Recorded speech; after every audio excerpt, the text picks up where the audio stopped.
भाजपा स्वतःच्या जाळ्यात अडकत चाललंय का? राम मंदिर उद्घाटन झाल्यावर देशात बऱ्याच राजकीय घडामोडी घडणार आहेत. त्यातील सगळ्यात महत्त्वाची घडामोड म्हणजे मार्चमध्ये आचारसंहिता लागू होऊन एप्रिलमध्ये लोकसभेच्या निवडणुका होऊ घातलेल्या आहेत.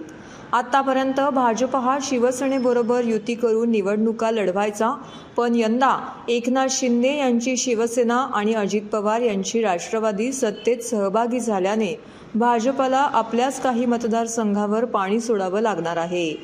राज्यातील 18 लोकसभा मतदारसंघ असे आहेत ज्यात तिकीट देताना तिन्ही पक्षात बेदली माजणार आहे.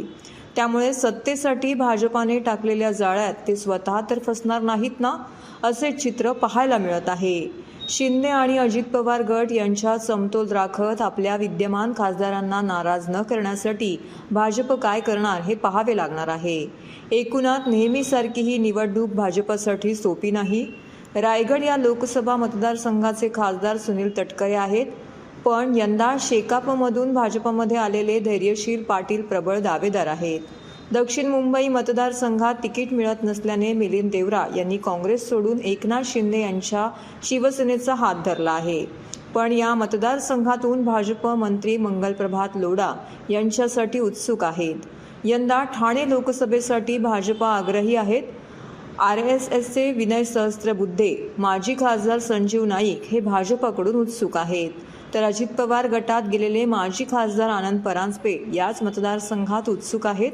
सातारा लोकसभेत राष्ट्रवादीचे विनायक पाटील खासदार आहेत. तिथून माजी खासदार उदयनराजे भोसले, शिंदे गट आणि भाजपचे नरेंद्र पाटील उत्सुक आहेत. पुणे लोकसभेचे खासदार गिरीश बापट यांचे निधन झाल्याने या जागेवर भाजप दावा करू शकते. याच मतदारसंघात येणाऱ्या कसबा विधानसभा मतदारसंघात काँग्रेसचे धंगेकर विजयी झाले होते. त्यामुळे ही जागा काँग्रेससाठी महत्त्वाची आहे.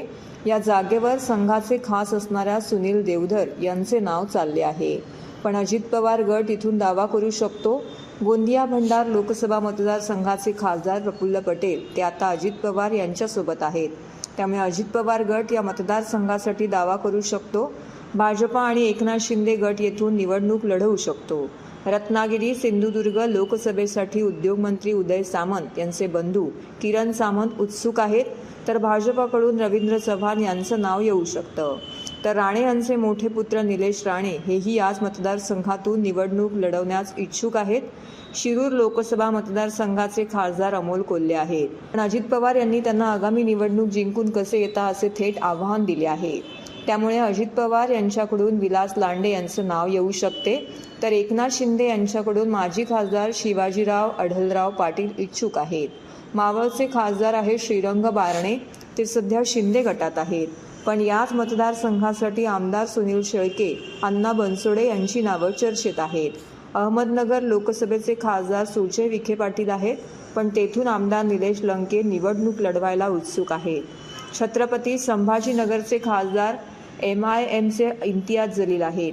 तिथून भाजपाचे भागवत कराड, एकनाथ शिंदे गटाचे संदीपान भुमरे यांची नावं चर्चेत आहेत. ठाकरे गटातून माजी खासदार चंद्रकांत खैरे आणि अंबादास दानवे यांची नावे चर्चेत आहेत. वाशिमच्या खासदार भावना गवळी आहेत. ईडी मागे लागल्याने त्या एकनाथ शिंदे गटात गेल्या. पण या मतदारसंघावरती यंदा भाजप दावा करू शकते. अमरावती लोकसभा खासदार नवनीत राणा आहेत, पण जात प्रमाणपत्र प्रकरणी न्यायालयाने विरोधात निकाल दिल्याने त्यांच्यावर टांगती तलवार आहे. असे असताना त्या भाजपच्या जवळ आहेत. त्यामुळे भाजप त्यांनाच तिकीट देणार. पण बच्चू कडूही खासदारकी लढवण्यासाठी आग्रही आहेत. नाशिकचे खासदार हेमंत गुळसे आहेत, ते सध्या शिंदे गटात आहेत. पण या मतदारसंघात समीर भुजबळ यांच्यासाठी अजित पवार वजन वापरू शकतात. रावेरच्या खासदार रक्षा खडसे आहेत, त्यांना यंदा भाजप तिकीट देणार नसल्याचं बोललं जाते. तिथे भाजप गिरीश महाजन यांना उमेदवारी देऊ शकते. एकनाथ खडसे याच मतदारसंघातून निवडणूक लढवण्यास उत्सुक आहेत. कोल्हापूरच्या हातकणंगलेचे खासदार धैर्यशील माने आहेत. इथून राजू शेट्टी यांचे नाव महाविकास आघाडीतून येणार आहे. धाराशिवसाठी भाजपने चाचपणी केली आहे. राज्यात यंदा भाजपाबरोबर 2 पक्ष असल्याने तिकीट वाटपात मोठी रस्सीखेच पाहायला मिळणार आहे. असे असताना भाजप स्वतःच्या जाळ्यात अडकत चालला असल्याची चर्चा जोरात सुरू आहे. कसा वाटला आजचा विषय हे कमेंट करून आम्हाला नक्की कळवा.